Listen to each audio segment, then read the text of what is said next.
Online క్లాసులు బుర్రపెట్టి నేర్చుకున్నా కాబట్టి బోర్లోంచి రాగలు బ్రహ్మాండంగా వచ్చేస్తున్నాయి. ఇలా బోర్ వస్తే మన పావేంటి, చుట్టుపక్కల పొదలో పడుకున్న పావులు కూడా పరిగెత్తుకుంటూ వచ్చేస్తాయి.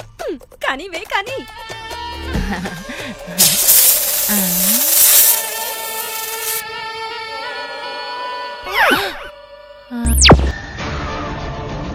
నవరాత్రిలో నల్ల డ్రెస్ వేసుకుని తిరుగుతున్నారేంటి సిల్లీగా?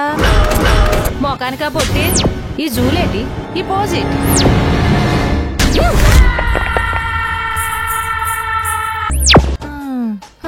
ఇది కొంప కురువిదేయాలి దెబ్బ. వచ్చినప్పుడల్లా నరాలు కట్ అయిపోలేక ఇస్తున్నారు షాకులు. పక్కింట్లో ఏం జరుగుతుందో తెలుసుకోకపోతే పట్టడం అన్నం కూడా అరగదు మనకి.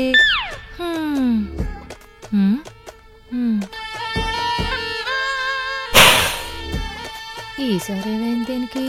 పార్ట్ టైం జాబ్ కదా పావులు పట్టుకుందాం అనుకుంటున్నారా? బోర్ వదలడం ప్రాక్టీస్ చేస్తున్నారు. కొత్త సంవత్సరంలో కొత్త అంకానికి శ్రీకారం చుడుతున్నా. వినడానికే కారంగా ఉంది. ఏం చుడుతున్నారు? న్యూ ఇయర్ రిజల్యూషన్ ని న్యూగా థింక్ చేస్తున్నా. మరుగున పడిపోయిన నా పాత కోరికలకి పదులు పెడుతున్నా. రిజల్యూషన్ లో ఏదో వైలెన్స్ ఉన్నట్టుంది. సైలెన్స్ గా చూడండి.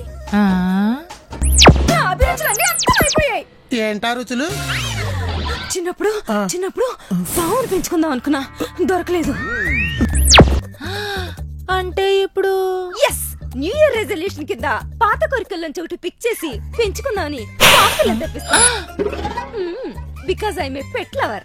పెట్టంటే పెట్టెల్లో పెట్టుకుని తిరిగేలా ఉండాలి కానీ పొట్టలు తిరిగేదాన్ని పెంచుకుంటానంటారేంటండి? పాము అంటే బస్తానం నుంచి నాకు ప్రాణం అండి. ఏ బోకలంచన్నా పక్కింట్లో దూరితే మా ప్రాణాలు పోతాయండి. అందుకేగా పాము బోర ప్రాక్టీస్ చేస్తున్నా. ఊదగాని ఉరుక్కుంటూ బయటకు వచ్చేయాలి. ఎవరు? మేమా? కాదు, పాము.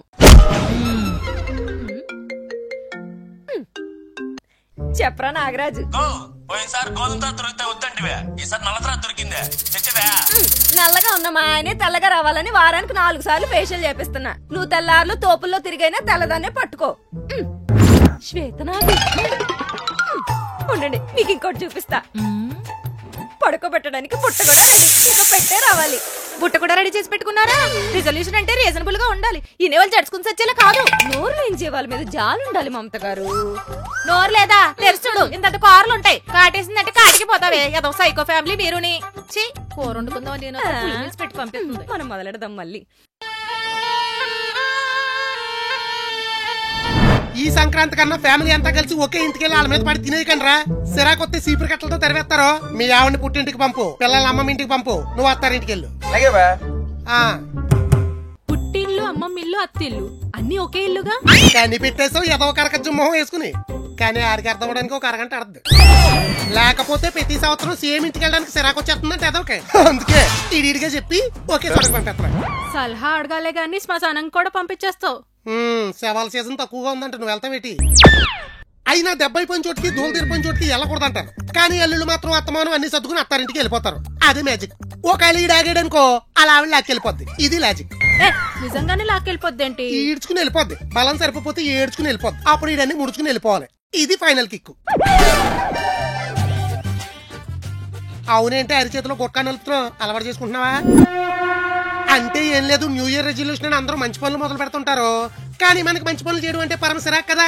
అందుకే ఈ సుట్ట, బీడి, తంబాకు, గుట్కా, పాన్ మసాలా లాంటివి ఏమైనా స్టార్ట్ చేస్తామేమోనని. స్టార్ట్ చేయ పర్లేదు, రాజస్థాన్ లారీ డ్రైవర్ లా కరెక్ట్ గా సెట్ అయిపోతావు. నేను అలాంటి దిక్కుమాల రిజల్యూషన్స్ ఏం తీసుకోను. చరిత్రను తిరగరాసి రిజల్యూషన్ తీసుకున్నా. చెత్త కొట్టి చెత్త కుప్పలేసినట్టు దేకుంటే ఇంటికి వస్తావు. ముందు అదేంటో చెప్పు. ఎవరైనా రిజల్యూషన్ అంటే ఫస్ట్ నుంచి మొదలెడతారు. నేను 31st నుంచి మొదలెట్టా. ఇలాంటి ముష్టి మాటలకి ఏం తక్కువ లేదు. పిట్టగా ఆపి చెప్పేది నెహే. నువ్వు ఇంకా చెప్పడం మొదలెట్లేదు కదా. నేను సెల్లు వాడడం మానేసా. గుండెకి సిల్లడిపోద్దు నువ్వు ఇలాంటి మాటలు మాట్లాడేవంటే. అయితే నువ్వు కూడా వేళ్లతో ఇలా ఇలా అనుకో. ఎందుకే నాకు కూడా గుట్కా అలవాటు చేద్దామనా? కాదే, గుడ్డను వెళ్ళి ఎక్కువగా కదిలిస్తే గుండె జబ్బు రాదంట. రెజల్యూషన్ కోసం చెప్పమంటే రీసెర్చ్ల కోసం చెప్తే పెట్టే పుచ్చి ఎగిరిపోద్ది. అవును బా, నేను రీసెర్చ్ చేసి చెప్తున్నా. సెల్ ఉన్నంత సేపు చేతి వేళకు శుభ్రంగా పని ఉండేది కాబట్టి గుండె జబ్బు వస్తుందని భయం ఉండేది కాదు. అందుకే ఆ ప్లేస్ ని ఇలా రీప్లేస్ చేస్తున్నా. అచ్చు బాబోయ్, అంటే రెజల్యూషన్ చేయడంలో రెచ్చిపోతానంటావు. అవసరం అయితే చచ్చిపోతా. పో పేడపోద్ది. అరే ఏంటే సౌజీ, నీ ఇన్స్టా ఫాలోవర్స్ 28K ఉండేవారు, సడన్ గా 50K దాటేశారు. ఏది 28K ఉన్నారు కదా. రెజల్యూషన్ కోసం చచ్చిపోతానన్నా 2 నిమిషాలు కూడా లేవు. రెజల్యూషన్ అంట రెజల్యూషన్. రంపంలో పళ్ళేసుకుని ఎట్టనవుతుందో చూడు. ఇది బెటర్ నీకు. మోసం చూస్తున్నాయా? మరెందుకే జర్ర పిల్లల వంకరలు తిరుగుతున్నావు? ఈ కొత్త సంవత్సరం కొత్తగా మన జీవితాల్లోకి ఒక కొత్త ప్రాణి రాబోతుంది. ఏంటి ఇది? కాకరకాయ జ్యూస్ లో కలరా ఉండలు కలుపుకుంది ఆగినట్టు ఏదేదో అవుతుంది.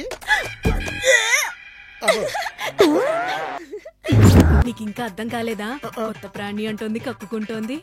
నిజంగానే కాకరకాయ జ్యూస్ లో కలరా ఉండలు కలుపుకుని తాగిందంటావా? కాకరకాయ పాలు తగలయ్యా. ఇది కాకరకాయ ఎఫెక్ట్ కాదు, కడుపులో కాసిన కాయ ఎఫెక్ట్. అంటే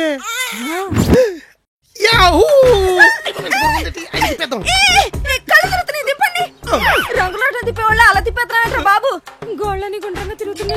మరి అలాంటి గుడ్లు చెప్పినప్పుడు గుండ్రంగా తిప్పాలని సినిమాలో చూపిస్తారు కదేటి? అంటే ఈ కొత్త సంవత్సరం కొత్తగా మన జీవితాల్లో ఒక కొత్త ప్రాణి రావడం మీకు సమ్మతమేనా? సమ్మతమేనా అంటావేంటి? సగ్గు బియ్యం చేయాలా మోహన్ నువ్వును? ఇది మన ప్రెస్టేజ్ పెంచే విషయం. అయితే ఇక్కడ కూర్చోండి, మీకు కొన్ని విషయాలు చెప్పండి. పాప బాగా ఎగ్జైటింగ్ ఫీల్ అవుతుంది. ఏమండి, మీకు ఆడిష్టమా మగిష్టమా? భేదాలు చూస్తే బొక్కలో ఎత్తారు. దైవ ప్రసాదం శిరస్సు వంచి స్వీకరించాలంతే. ప్రసాదం అంటాడేంటి? అయితే నాకు ఆడపిల్ల కావాలి. దేవుడు కరుణింతే అదే జరుగుద్దిలే. దేవుడు కరుణించక్కర్లేదు, మనకు ఆప్షన్ ఉంది. ఆప్షన్ అంటదేటి? ఫస్ట్ టైం కదా బా, ఎగ్జైటింగ్ లో ఏదేదో బాగుతోందిలే. అంతే అంతే. ఏమండి, పంతులు గారిని పిలిపించి మంచి ముహూర్తం పెట్టించండి. డెలివరీ టైం బాగుంటే పెళ్లి జీవితం బాగుంటది. దీనికి ఏమన్నా చిప్పు దొబ్బిందా? డే 1 లోనే డెలివరీ ముహూర్తం అంటదేటి? ఫస్ట్ టైం కదా బా, ఎగ్జైటింగ్ లో ఏదేదో బాగుతోందిలే. కరెక్టే. అయినా ఇప్పుడు డెలివరీలు ముహూర్తాలు చూసి సిజేరియన్ చేసి బిడ్డను బయటికి తీసేస్తున్నారు. ఇప్పుడే అర్థమైంది. ఏమీ లేదులే, ఎగ్జైటింగ్ గా ఉన్నావు కదా, నువ్వు చెప్పు. ఉయ్యాల ఫంక్షన్ చేద్దామా? మంచి మెమరీలో మిగిలిపోద్ది. చేద్దామని అంత సింపుల్ గా అంటావేంటే? మనం ఫంక్షన్ చేస్తే కాలనీలో ఉన్న వాళ్ళందరికీ టెన్షన్ వచ్చేయాలి, ఎంత ఎలా ఖర్చు పెట్టారా అని. మెయిన్ గా మమతకే. ఏమండి, మెయిన్ గా మీరు ఇంకో పని చేయాలండి. ఈ టైంలో ఏది అడిగినా కాదనకూడదంట, అడుగు చేసేస్తా. అర్జెంట్ గా టైల్స్ అన్ని మార్చి స్మూత్ గా ఉండే వేయించండి. పిల్ల పాకేటప్పుడు స్కిన్ డ్యామేజ్ అయింది. ఫస్ట్ టైం కదా, ఎగ్జైటింగ్ లో ఏదేదో అవుతుంది. ఏంటేదో అంటున్నారు? ఏమీ లేదు, ఫ్లోరింగ్ కి తాజ్ మహల్ కి వాడిని పాలరాయి వాడదాం అంటున్నాను. అబ్బో, భార్య కోరిక ఎంత బరువైనా భారంగా ఫీల్ అవని మీలాంటి భర్త దొరకటం నిజంగా నా పూర్వజన్మ సుకృతం అండి. ఏంటి ఇది? సంస్కృతంలో సంబంధం లేకుండా మాట్లాడుతుంది. కొంప తీసి పిచ్చి అయిపోయిందంటావా? ఎగ్జైటింగ్ బా. నువ్వు ఒకదానివి. అవును, పాపం పిల్ల పాకి పాకి అలసిపోయి ఏ మూలన పడుకుంటూ పోయిద్దేమోనండి. మంచి బెడ్ చేయిద్దాం. పాలరాయితో ఫ్లోరింగ్ వేయిద్దాం, టేకి చెక్కతో మంచం చేయిద్దాం, లేటెస్ట్ టెక్నాలజీ ఏసీ బిగిద్దాం, పిల్లకి బోరు కొడితే ఎదురుగా చూడడానికి 80 ఇంచెస్ టీవీ కూడా పెట్టిద్దాం. మరి హోమ్ థియేటర్ వద్దా? ఎన్ని కొన్నా ఏదోటి మిగిలిపోద్ది కదా మీకు. ఎల్లి విషయం మన వాళ్ళందరికీ చెప్పు. అయ్యో, మా అమ్మకి చెప్తే మర్చిపోయా. ముందు మా అమ్మకి చెప్పు, అంతే కదా? అంతే అంతే.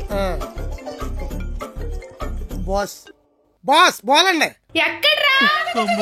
అరా 31st నైట్ పార్టీకి వెళ్తానంటే మా ఆవిడ కొట్టేస్తుందయ్యా.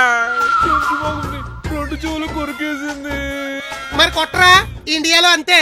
రిమోట్ అయినా, టాచ్ లైట్ అయినా, క్యాల్కులేటర్ అయినా, మొగుడైనా ఓ దెబ్బెత్తనే మాట అంటారు. 31st తాగకపోతే సంవత్సరం అంతా తాగనివ్వని భయం వేస్తుందయ్యా. అది ఉగాది జరుగుద్దంటే నమ్మచ్చు, ఇది న్యూ ఇయర్ అస్సలు జరగదు. డైలీ తాగి ఊడికి 31st ఏంటంటే ఎదవెటకారం మీరు. అయినా మీకు మీ ఆవిడకి రాత్రి అయితే ఒక 0 తేడా అంతే. ఆవిడ నైట్ వేసుకుని తిరుగుతుంది, మీరు 90 వేసుకుని తిరుగుతారు. అందుకే 31st తాగి ఫస్ట్ మానేస్తాను అబద్ధం చెప్పారు. అందుకే కొడుతుంది. ఆకాశంలో అపార్ట్మెంట్లు కడతామన్న ఆడోళ్ళు నమ్ముతారేమో గానీ మందు మానేస్తానన్న మగాడి మాటలు అస్సలు నమ్మరు. ఇది కూడా కరెక్టే. వెరీ వెరీ నమ్మకపోతే నాశనం అయిపోద్ది. నువ్వు కొంచెం చెప్పి తీసుకెళ్లొచ్చు కదా, పబ్కి వెళ్ళి పార్టీ చేసుకుందాం. పంపేస్తారు. బార్కి వెళ్ళాలి, మీ ఆయన కొంచెం పంపించండి అంటే డోర్ సందులు ఎట్టి నొక్కేస్తారు. ఇది కూడా కరెక్టే, నాకు తెలుసు. మరి 31st కి ఏం చేయాలి? ఈ పిసాలంగా సాపి సోఫాలో కాఫీ తాగుతా, టీవీలో డ్రంక్ అండ్ డ్రైవ్ లో పట్టుకున్న వాళ్ళు చూపిస్తారు, చూసి ఎంటర్టైన్ అవ్వండి. నేను అవ్వను. నీకు లేను. అవ్వకండి అడుగు తినండి. ఏమండి అలా అరిసిందేటి పద చూద్దాం. పిల్లొచ్చింది పిల్లొచ్చింది పిల్లొచ్చింది పిల్లొచ్చింది పిల్లొచ్చింది పిల్లొచ్చింది పిల్లొచ్చింది పిల్లొచ్చింది పిల్లొచ్చింది పిల్లొచ్చింది పిల్లొచ్చింది పిల్లొచ్చింది పిల్లొచ్చింది పిల్లొచ్చింది పిల్లొచ్చింది పిల్ల మేడం ఏంటి? చెప్పగా ఈ కొత్త సంవత్సరం కొత్తగా మన జీవితంలో ఒక కొత్త ప్రాణం వస్తుందని. ఆ పిల్ల ఇదే. పిల్ల పొట్లోంచి ఎలా వస్తుంది? పొట్లోంచి కదా వస్తుంది. పొట్లోంచి రావటం ఏంటి? న్యూ ఇయర్ రెజల్యూషన్ కింద నేను పాము పిల్లని పెంచుకుందాం. పాము పిల్ల. ఆ పిల్ల ఈ పిల్ల